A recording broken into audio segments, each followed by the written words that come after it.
Assalamualaikum warahmatullahi wabarakatuh. Terima kasih sebelumnya kepada Ibu Desi selaku dosen pengampu kuliah praktik statistika terapan. Kali ini kelompok 1 akan menjelaskan mengenai tugas kami tentang penerapan Response Surface Methodology atau RSM dengan Central Composite Design atau CCD pada teknik kimia polimer menggunakan MATLAB dan juga Minitab. Sebelumnya izin memperkenalkan diri, saya Fatimah Tuzahra dengan NIM 1524020. Saya Sarel Tashilia dengan NIM 1524002. Saya Kahla Humaira dengan NIM 1524007. Saya Dirga Gusti Mahardika dengan NIM 1524013. Saya Muhammad Arfan Mahdir dengan NIM 1524014. Saya Davia Amira dengan NIM 1524018 yang akan mempresentasikan mengenai tugas kami.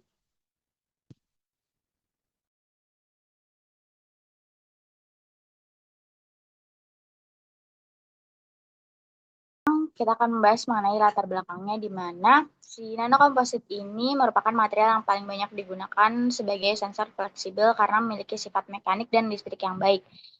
Seperti karbon nanotube atau CNT dan grafen atau GN, sering digunakan sebagai pengisi nano untuk meningkatkan kinerja si sensor. Namun performa si sensor ini bisa dipengaruhi oleh beberapa parameter proses, seperti si kadar CNT-nya sendiri, kadar GN, waktu pencampuran, dan juga suhu pengeringan. Oleh karena itu, si penelitian kami ini bermaksud untuk menggunakan metode Response Surface Methodology atau RSM dan Central Composite Design atau CCD untuk menentukan kondisi proses mana nih yang paling optimal sehingga bisa diperoleh nanokomposit CNT-GN dengan RTV dengan sensitivitas dan modulus kompresi yang baik.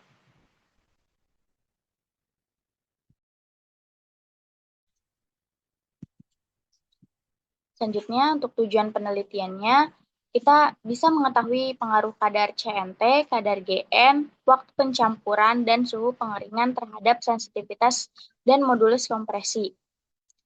Kemudian yang kedua itu bisa mengembangkan model optimasi menggunakan metode Response Surface Methodology dan juga Central Composite Design. Terus yang ketiga itu bisa menentukan kondisi proses optimum untuk menghasilkan sensor fleksibel dengan kinerja terbaik. Selanjutnya ada variasi penelitian. Variasi penelitian ini dibagi menjadi dua, yaitu ada variasi independen, faktor atau input, dan variasi dependen atau respon atau output.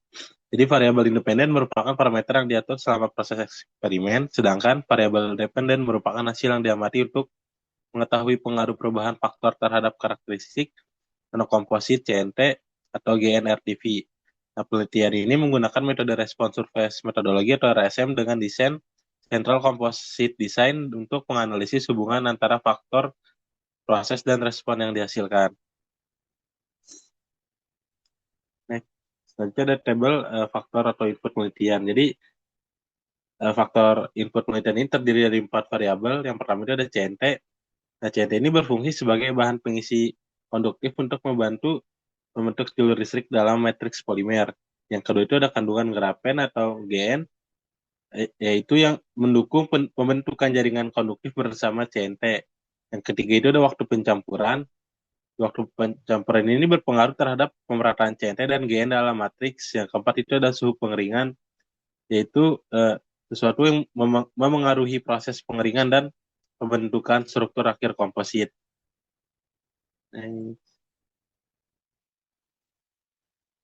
Nanti ada respon atau output penelitian. Jadi respon penelitian merupakan karakteristik yang diamati untuk mengevaluasi pengaruh faktor-faktor proses terhadap kualitas nanokomposit yang dihasilkan. Pada penelitian ini terdapat dua respon utama, yaitu sensitivitas dan modulus kompresi. Di sensitivitas ini digunakan untuk mengukur kemampuan sensor dalam mendeteksi perubahan tekanan yang diberikan. Nilai sensitivitas menunjukkan seberapa besar respon sensor terhadap tekanan eksternal. Jadi semakin tinggi nilai sensitivitas, semakin baik kemampuan sensor dalam mendeteksi tekanan yang kecil. Oleh karena itu, sensitivitas menjadi salah satu parameter utama yang dioptimasi dalam penelitian ini. Nah, di modulus kompresi digunakan untuk menggambarkan tingkat kekakuan material terhadap beban tekan. Parameter ini penting untuk mengevaluasi sifat mekanik nanokomposit yang dihasilkan. Nah, nilai modulus kompresi yang sesuai diperlukan agar material tetap memiliki fleksibilitas yang baik tanpa mengurangi kemampuan sensor dalam respon tekanan. Next. Selanjutnya ada hubungan variabel penelitian. Jadi, keempat faktor independen yang digunakan dalam penelitian tadi itu dianalisis secara bersama menggunakan metode RSM atau CCD. Nah, tujuannya itu untuk mengetahui pengaruh masing-masing faktor interaksi dan interaksi antar faktor terhadap sensitivitas modulus kompresi. Dari hasil optimasi, kondisi terbaik diperoleh pada CNT 1,1 gram dan GN 1 gram dengan waktu pencampuran 15 menit dan suhu pengeringannya itu 68,6 derajat Celcius. Pada kondisi tersebut, sensitivitas yang diperoleh sebesar 0,38 kPa pangkat min 1 dan modulus kompresi sebesar 601,567 kPa kilopascal. Next. Kemudian di sini ada analisis pemilihan metode RSM. Jadi pada penelitian ini digunakan metode Response Surface Methodology atau RSM dengan desain Central Composite Design. Jadi tujuan utama penggunaan metode ini adalah untuk mengoptimasi proses pembuatan nanokomposit CNT, GN atau RTV sehingga diperoleh kombinasi parameter proses yang menghasilkan sensitivitas dan modulus kompresi terbaik. Nah, penelitian ini memiliki 4 faktor, yaitu ada kadar CNT, kadar grafen, waktu pencampuran, dan suhu pengeringan. Nah, karena variabelnya lebih dari satu dan kemungkinan saling memengaruhi, maka metode optimasi biasa atau one factor at time tidak lagi efisien. CCD dipilih karena mampu membangun model regresi kuadratik sehingga tidak hanya melihat pengaruh masing-masing faktor, tetapi juga interaksi antar faktor dan efek kuadratiknya. Dengan demikian, peneliti dapat memprediksi kondisi optimum tanpa harus mencoba seluruh kombinasi percobaan.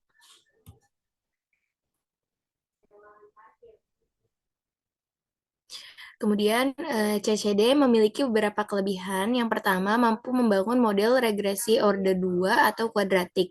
Yang kedua, dapat menganalisis interaksi antar variabel sehingga hubungan antar faktor dapat diketahui dengan jelas. Ketiga, CCD sangat sesuai digunakan pada penelitian optimasi proses. Selain itu, adanya titik aksial dan center point membuat model yang dihasilkan lebih akurat dibandingkan desain faktorial biasa. Nah, pada penelitian ini, meskipun terdapat 4 faktor, hanya diperlukan 30 run eksperimen untuk memperoleh model optimasi yang representatif. Namun, CCD juga memiliki keterbatasan, yaitu jumlah eksperimennya masih relatif lebih banyak dibandingkan beberapa desain lain, seperti box Bandcan. Analisis datanya juga lebih kompleks, sehingga memerlukan bantuan software statistik seperti Minitab atau MATLAB. Walaupun run-nya lebih banyak, informasi yang diperoleh juga jauh lebih lengkap, sehingga sesuai untuk penelitian yang bertujuan mencari kondisi optimum. Nah, struktur desain eksperimen pada penelitian ini menggunakan Central Composite Design dengan 4 faktor penelitian, yaitu masing-masing faktor itu memiliki 5 level, yaitu -2, -1, 0, +1, dan +2. Nah, total percobaan yang dilakukan sebanyak 30 run, termasuk 6 center point yang digunakan untuk mengestimasi error eksperimen dan mengevaluasi kestabilan model. Nah, keempat faktor tersebut diberi simbol A sampai D, yaitu A untuk kadar CNT, B untuk kadar grafen, C untuk waktu pencampuran, dan D untuk suhu pengeringan. Nah, penggunaan simbol ini digunakan untuk mempermudah proses analisisnya dan penyusunan model regresi. Nah, pada slide ini menunjukkan matriks desain eksperimen CCD. Jadi, setiap barisnya merupakan satu kali percobaan atau satu run eksperimen. Nah, nilai ABCD itu merupakan coded variable yang menunjukkan level masing-masing faktor. Nah, kombinasi tersebut disusun secara sistematis oleh desain CCD sehingga seluruh daerah eksperimennya itu dapat dieksplorasi secara efisien. Nah, dari setiap kombinasi faktor tersebut kemudian diukur dua respon penelitian, yaitu sensitivitas dan modulus kompresi. Data inilah yang selanjutnya digunakan untuk membangun model regresi untuk melakukan analisis ANOVA serta menentukan kondisi optimum.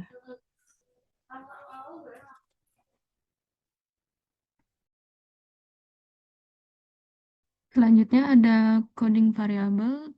Tujuan dari coding variable itu untuk mengubah actual variable menjadi coded variable, menyamakan rentang nilai antar faktor, dan mempermudah analisis statistik dan pemodelan RSM. Kemudian di sini ada persamaan coding dengan keterangan XI yang X-nya kecil itu coded variable, XI yang X-nya gede itu actual variable, XO itu center point, dan delta X itu interval perubahan. Kemudian di sebelah kanan ada tabel coding variabel dengan faktornya seperti CNT, GN, waktu pencampuran, dan suhu pengeringan dengan simbolnya ABCD. Kemudian di sebelahnya ada angka juga dengan center point itu level 0 dan coded variable itu dari -2 sampai +2. Selanjutnya ada model regresi RSM dengan persamaan regresi orde 2 seperti yang ada di slide dengan komponen modelnya itu linear term, interaction term, dan quadratic term. Dengan fungsinya dari linear term itu pengaruh langsung faktor terhadap respon. Selanjutnya interaction term berfungsi untuk pengaruh gabungan antar faktor, dan yang terakhir quadratic term itu menunjukkan adanya titik optimum. Di sebelah kanan ada tujuan model regresi. Yang pertama, memprediksi respon berdasarkan kombinasi faktor, menentukan kondisi optimum faktor proses, dan menggambarkan hubungan faktor dan respon. Model regresi dibangun untuk dua respon, yaitu sensitivity dan compression modulus. Selanjutnya ada validasi model menggunakan MATLAB. Di sini ada hasil atau output dari model regresi sensitivity yang di sebelah kiri. Selanjutnya ada model regresi compression modulus, lack of fit sensitivity, dan lack of fit compression modulus. Kedua model regresi itu signifikan dengan P-nya kurang dari 0,05. Kedua model memiliki nilai R kuadrat lebih besar dari 0,9 sehingga mampu menjelaskan sebagian besar validasi data. Uji lack of fit menunjukkan p-value lebih dari 0,05 pada kedua respon. Model dinyatakan sesuai dengan data eksperimen dan layak digunakan untuk prediksi serta optimasi.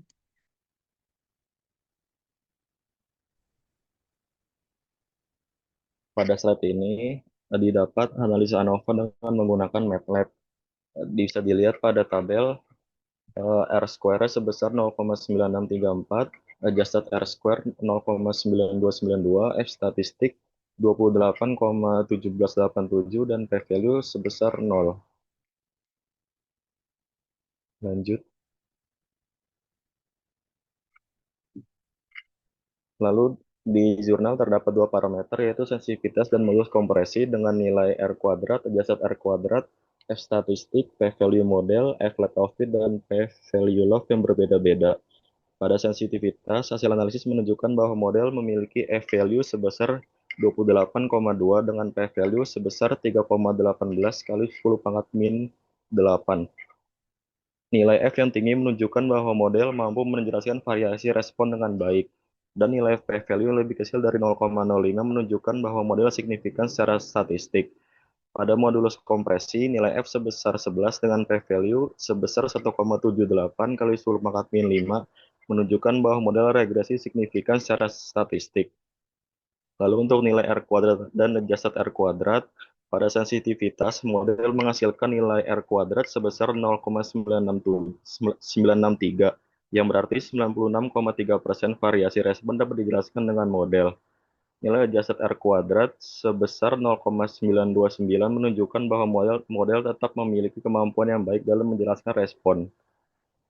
Pada modulus kompresi, nilai R kuadrat sebesar 0,9115 menunjukkan bahwa model regresi mampu menjelaskan 91,15% variasi. Sedangkan nilai adjusted R kuadrat sebesar 0,8289 menunjukkan bahwa setelah memperhitungkan jumlah variabel dan kompleksitas model, sekitar 82,89% variasi respon masih dapat dijelaskan oleh model. Pada nilai lack of fit menunjukkan F sebesar 3, pada sensitivitas menunjukkan F sebesar 3,2191 dengan p-value sebesar 0,1045. Karena nilai p-value lebih besar dari 0,05, maka tidak terdapat lack of fit yang signifikan. Pada modulus kompresi, hasil lack of fit menghasilkan nilai F sebesar 0,4785 dengan p-value 0,8497 yang lebih besar dari 0,05, menunjukkan bahwa lack of fit tidak signifikan, sehingga tidak terdapat perbedaan yang nyata antara model yang dibangun dengan data eksperimen. Lalu selanjutnya ada surface plot dan contour plot. Contour plot merupakan gambaran dua dimensi dari permukaan respon yang menghubungkan titik-titik dengan nilai respon yang sama. Sedangkan 3D surface plot merupakan bentuk visualisasi tiga dimensi yang menunjukkan perubahan nilai respon akibat variasi dua faktor secara bersamaan.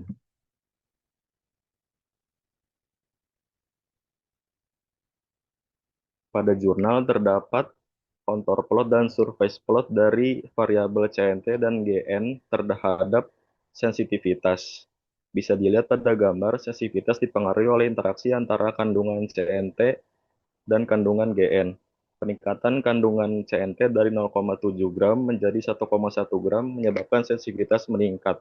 Sedangkan peningkatan kandungan GN juga meningkatkan sensitivitas, meskipun pengaruhnya tidak sebesar dari CNT.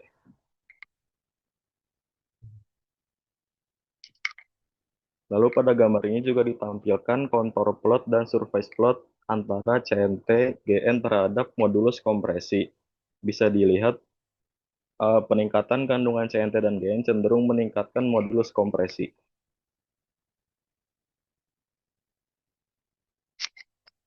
Pada jurnal juga diberikan grafik berupa kondisi optimasi. Hasil optimasi ini menggunakan fungsi desirability. Titik-titik merah pada masing-masing grafik menunjukkan nilai optimum setiap variabel proses yang diperoleh dari hasil optimasi. Sedangkan titik biru merupakan nilai respon yang diprediksi pada kondisi tersebut.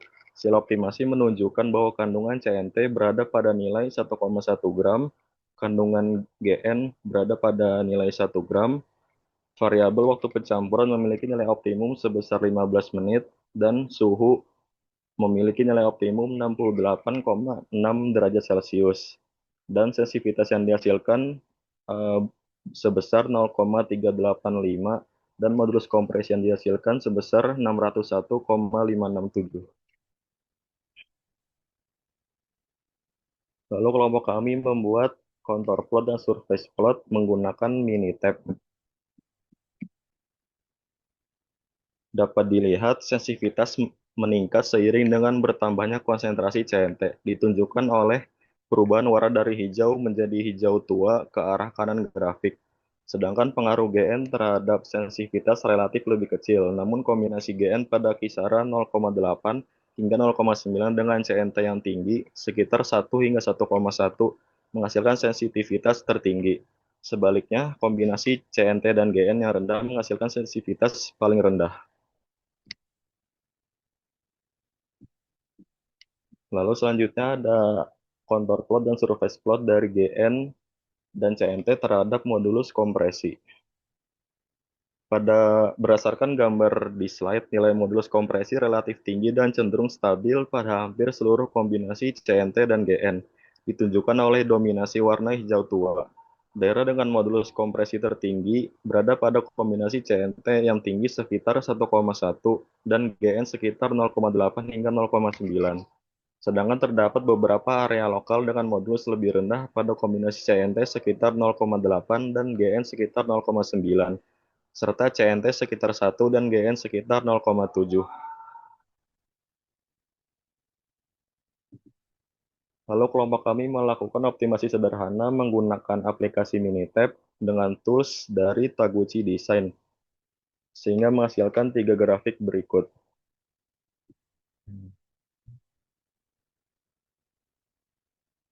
Diperoleh dari ketiga grafik tersebut variabel CNT gram memiliki rata-rata konsentrasi terbaik pada angka 1,1 gram, variabel CN memiliki rata-rata konsentrasi terbaik pada angka 0,9 gram, variabel waktu pencampuran memiliki waktu terbaik pada angka 10 menit, dan variabel suhu memiliki rata-rata suhu terbaik pada angka 60 derajat Celcius. Lalu lanjut ke model terbaik penelitian, apakah model signifikan? Jawabannya adalah menurut kelompok kami iya, karena model Central Composite Design sesuai untuk penelitian ini. Hal ini ditunjukkan oleh model kuadratik yang signifikan dengan p-value lebih kecil dari 0,05 dan nilai R kuadrat yang tinggi lebih besar dari 0,91 serta hasil uji Leacovic yang tidak signifikan menunjukkan bahwa model mampu merepresentasikan data eksperimen dengan baik. Selain itu, kontur plot dan surface plot menunjukkan adanya hubungan non-linear serta interaksi antar faktor.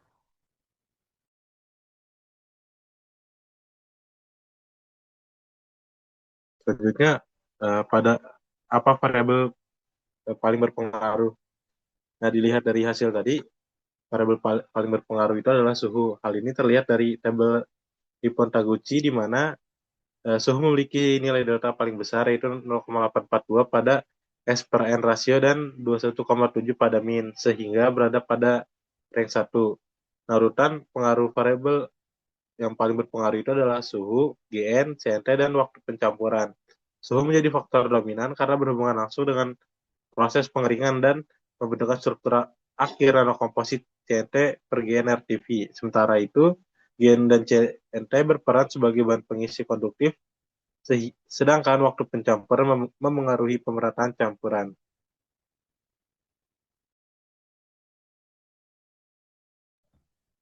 Oke, tahap terakhir adalah optimasi. Nah, setelah model regresi dinyatakan valid melalui ANOVA dan Leacovic, model digunakan untuk mencari kombinasi faktor yang menghasilkan respon terbaik. Nah, berdasarkan hasil optimasi, kondisi optimum diperoleh pada kandungan CNT sebesar 1,1 gram, grafen 1 gram, waktu pencampuran 15 menit, dan suhu pengeringan 68,6 derajat Celcius. Pada kondisi tersebut diperoleh sensitivitas sebesar 0,385 kPa-1 dan modulus kompresi sebesar 601,567 kilopascal. Nah, hal ini menunjukkan bahwa kombinasi parameter tersebut mampu menghasilkan nanokomposit dengan keseimbangan antara sensitivitas sensor dan sifat mekanik yang paling baik. Nah, jadi melalui pendekatan RSM dengan CCD, penelitinya itu tidak hanya mengetahui faktor yang mana yang paling berpengaruh, tetapi juga memperoleh model matematis yang dapat digunakan untuk memprediksi respon dan menentukan kondisi proses optimum dengan jumlah eksperimen yang lebih efisien.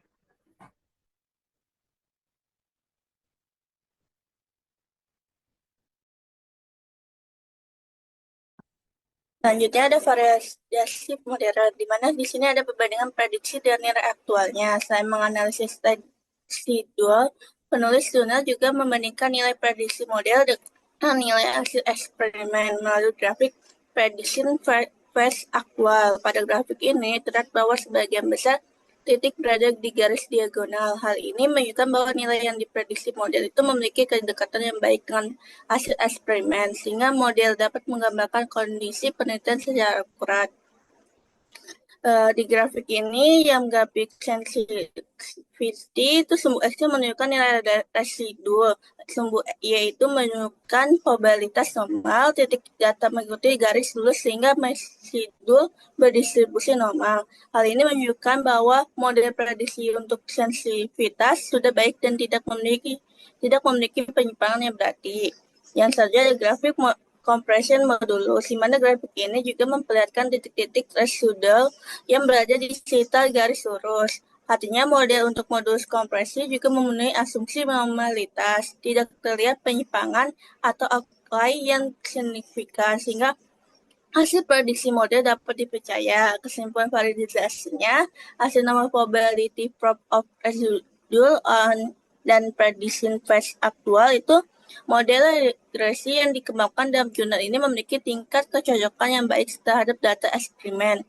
Oleh karena itu, model ini dinilai telah tervalidasi dan layak digunakan sebagai dasar untuk menentukan kondisi optimum menggunakan metode responsive support metodologi. Selanjutnya, ya, ada perbandingan prediksi dengan yang aktual, di mana selain menganalisis residual, penulis jurnal itu juga membandingkan nilai prediksi model dengan nilai hasil eksperimen melalui grafik prediksi phase aktual. Pada grafik ini, terlihat bahwa sebagian besar titik berada di garis diagonal. Hal ini menunjukkan bahwa nilai yang diprediksi model memiliki kedekatan yang baik dengan hasil eksperimen sehingga model dapat menggambarkan kondisi penelitian. Pada grafik sensitif, sumbu X, sumbu X itu faktor pertama, misalnya kandung CT atau faktor A. Sumbu Y, faktor kedua, misalnya kandungan GN atau faktor B. Sumbu Z itu adalah tinggi permukaan, nilai respons sensitivitas atau modus kompresor. Jika permukaannya naik, berarti kenaikan kedua faktor meningkat nilai responnya. Jika permukaannya turun, berarti kenaikan faktor menurun nilai responnya. Jika permukaannya melengkung atau membentuk puncak, maka terdapat titik optimum. Jika permukaannya datar, berarti pengaruh kedua faktornya terhadap respon relatif kecil. Kesimpulan validasinya, hasil nama probability of residual and prediction phase aktual model regresi yang dikembangkan dalam jurnal ini memiliki tingkat kecocokan yang baik terhadap data eksperimen. Oleh karena itu, model ini dinilai tervalidasi dan layak digunakan sebagai dasar untuk menentukan kondisi optimum menggunakan metode responsive support methodology atau RSM.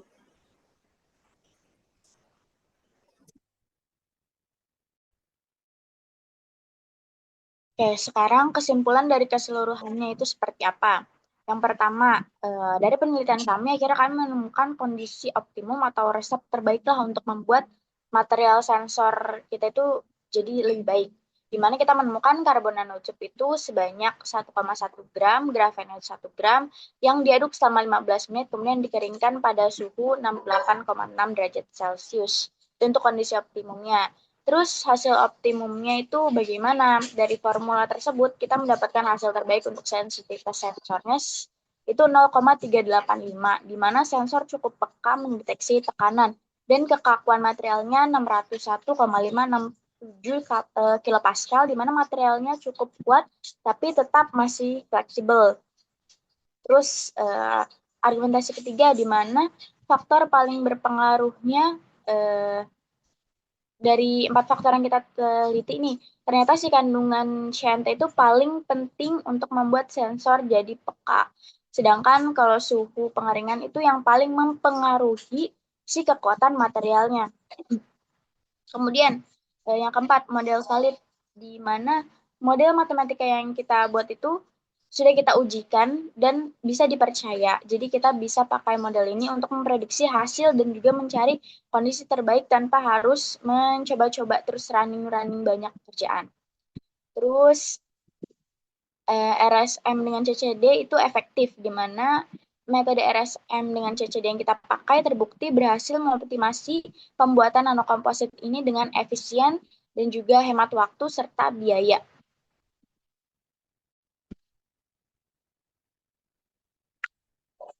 Kemudian kita akan membahas mengenai apakah metode RSM tadi sudah tepat seperti yang teman-teman saya jelaskan sebelumnya dan argumentasi yang diberikan oleh teman-teman kelompok saya.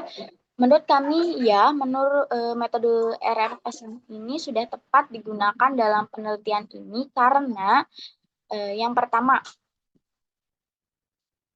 argumentasi pertama itu modelnya signifikan, di mana model kita itu signifikan secara statistik, di mana nilai p-value-nya kita itu sangat kecil dari juga nilainya sangat kecil, 10,8. Dan untuk kompresinya itu 1,78 dikali 10 pangkat minus 5. Yang artinya hasil itu benar-benar valid. Terus nilai R kuadratnya itu tinggi. Pada argumentasi kedua ini, model kita berarti sangat akurat, di mana nilai R kuadratnya untuk sensitivitas di atas 91% atau 0,96 0,34 dan modulus kompresinya juga 0,9115, artinya di mana model kita ini bisa menjelaskan lebih dari 90% variasi data, jadi sangat bisa diandalkan. Kemudian argumentasi ketiga itu lack of fit-nya tidak signifikan, di mana nilai p-value-nya itu di atas 0,05 atau 0,1045 dan 0,8497. Di mana model kita berarti sangat cocok dengan data eksperimen dan tidak ada ketidaksesuaian. Kemudian argumentasi keempat itu si CCD yang kita pakai mampu mengevaluasi semua faktor penting sekaligus, kayak faktor utamanya, interaksi antar faktor, dan efek kuadratik. Jadi analisis ini tuh sangat komprehensif. Dan argumentasi terakhir di mana metode ini sangat efisien. Efisien dimaksud adalah di mana yang seharusnya kita melakukan banyak pekerjaan, banyak percobaan pada metode konvensional, bisa ratusan percobaan. Di sini kita bisa mempersingkat menjadi 30 kali percobaan atau 30 run untuk 4 faktor.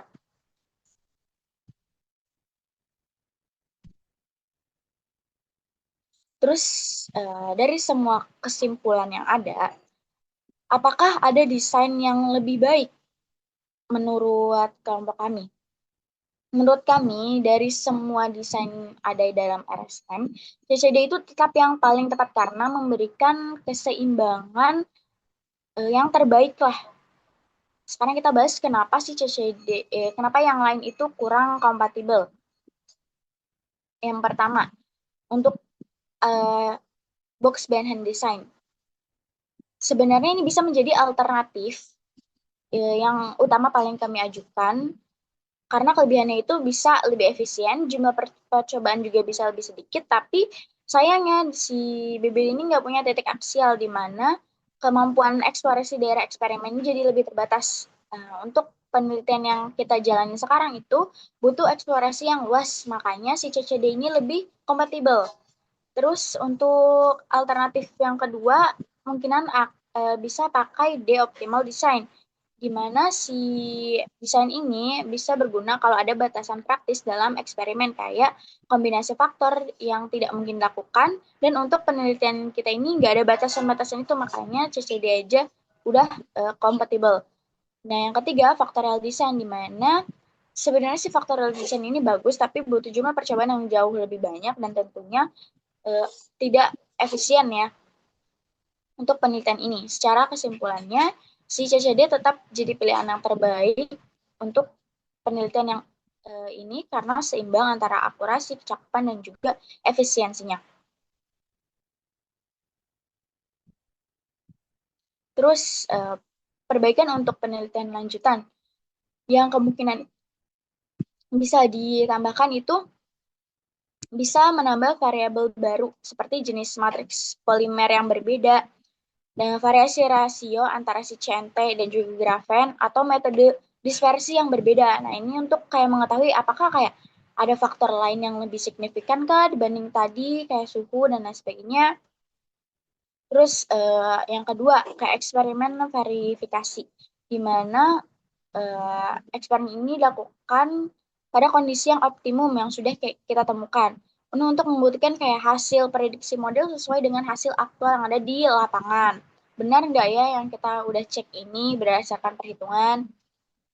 Terus yang ketiga, itu uji skala pilot plan, di mana untuk memastikan kayak kualitas material konsisten ketika diproduksi pada skala besar, nggak cuma perhitungan skala laboratorium aja. Terus yang keempat, eksplorasi material alternatif, di mana kita bisa mengubah material alternatif nih, kayak misal CNT diubah jadi karbon nanofiber atau graphene oxide. Siapa tahu kayak ada material yang lebih efisien dan juga lebih ekonomis. Terus poin kelima, analisis ekonominya. Karena dari penelitian kami belum melakukan analisis kelayakan ekonomi untuk menilai kayak potensi komersialisasi dan produksi massal sensor fleksibel ini di dunia industri. Kemudian ini bisa ditambahkan dengan RSM lain, penelitian dengan box band hand yang lebih dari 4 variabel untuk menjaga efisiensi jumlah percobaan dan juga menghemat biaya. Nah, yang terakhir itu ada karakterisasi mikroskopis, di mana kita dapat melakukan karakterisasi menggunakan mikroskop SEM atau TEM untuk validasi secara visual dispersi filler dan memastikan tidak terjadinya aglomerasi atau penggumpalan pada kondisi yang optimum. Berikut adalah daftar pustaka yang kami gunakan. Baik. Sekian presentasi dari kami serta pembahasan yang telah kami tampilkan. Jika ada kekurangan, kami mohon maaf. Sekian dari kelompok 1. Wassalamualaikum warahmatullahi wabarakatuh.